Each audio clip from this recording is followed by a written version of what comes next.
Saya agak telat ngangkat isu logo halal dari Kementerian Agama yang jadi kontroversi ini ya. Tapi sebenarnya bukan telat, hanya saya agak males aja membahas hal remeh-temeh dan tidak substansial.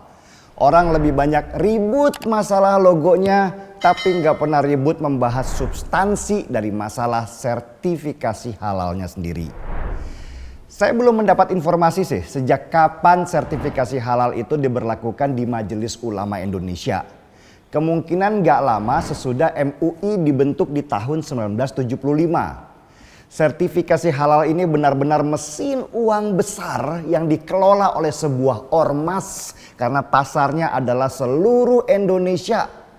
Bisa dibayangkan sertifikasi halal yang dikelola oleh MUI dan menarget seluruh perusahaan di Indonesia itu menjadi sebuah kewajiban supaya produk yang diluncurkan oleh perusahaan bisa diterima oleh warga Indonesia yang beragama Islam yang mayoritas.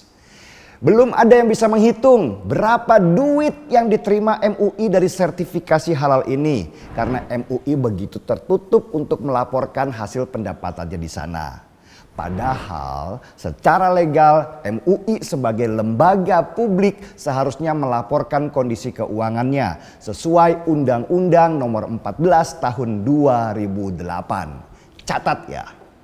Tapi sebuah media online pernah mencoba menaksir berapa sih sebenarnya keuntungan MUI dari sertifikasi halal itu?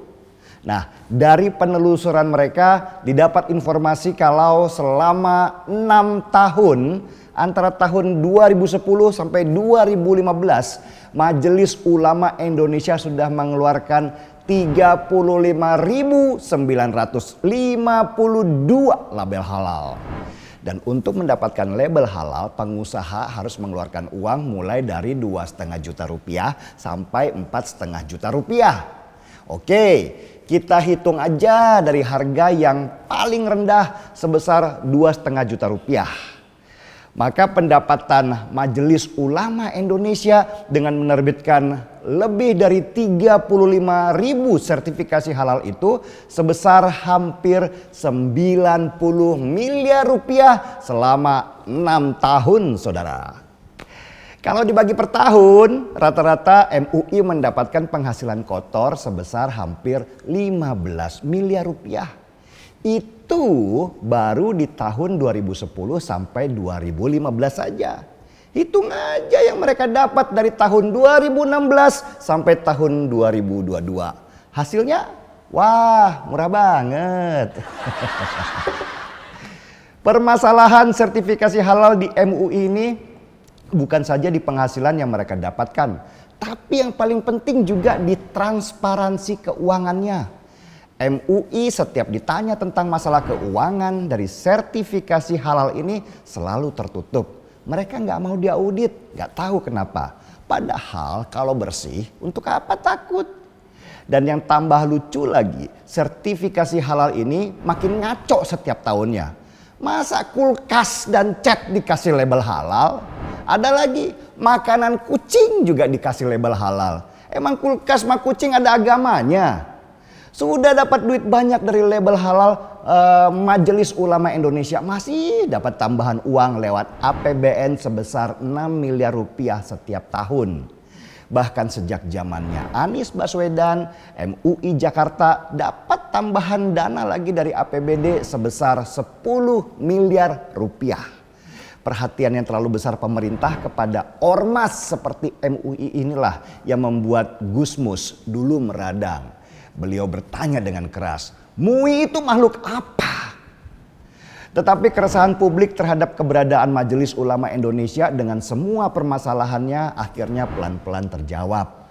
Supremasi MUI pelan-pelan dikuliti oleh pemerintah lewat Kementerian Agama. Dan baru di zaman Gus Yakut menjadi Menteri Agama lah pemerintah mulai berani mengambil alih peran Majelis Ulama Indonesia terutama dalam hal pengelolaan sertifikat halal. Sebenarnya permasalahan pengelolaan sertifikasi halal ini sudah ada sejak zaman SBY. Tapi entah kenapa aturan bahwa kewenangan sertifikasi halal itu nggak pernah dilaksanakan. Sepertinya ada ketakutan kalau dilakukan secara mendadak maka akan ada reaksi penolakan dari masyarakat. Tetapi Gus Yakut memberanikan diri untuk memulai pengambil alihan sertifikasi halal dari tangan Majelis Ulama Indonesia dan langsung dikelola oleh Kementerian Agama. Bukan hanya mengambil alih, Kementerian Agama juga mengubah logo sertifikasi halal dari yang selama ini ada.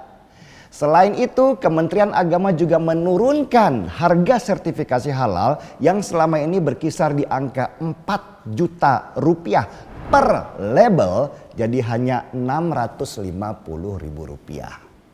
Ribut sudah pasti, tapi ternyata ributnya hanya di masalah logo aja, bukan hal yang penting. Kalaupun ada yang mau menggoreng-goreng ke arah yang lebih peka, ternyata nggak laku juga.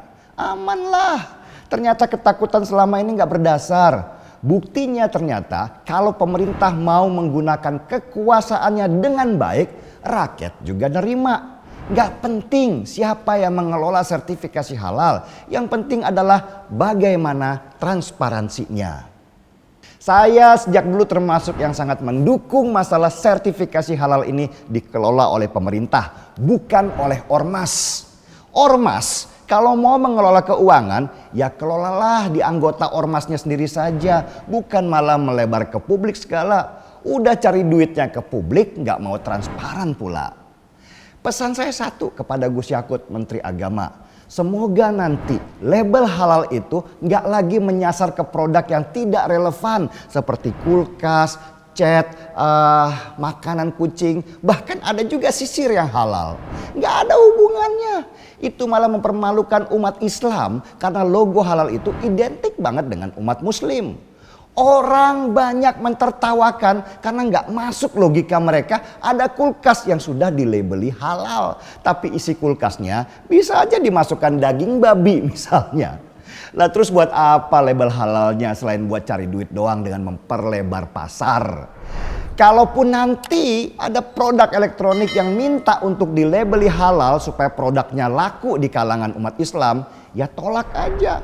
Itu sama saja pembodohan karena menempatkan umat Islam hanya sebagai pasar, bukan sebagai masyarakat yang terdidik secara agama. Semoga kedepannya kita bisa lebih baik lagi dalam mengelola banyak hal di negeri ini dan jangan nangis ya MUI ketika sumber pendapatan utama kalian dikuliti. Seruput dulu kopinya.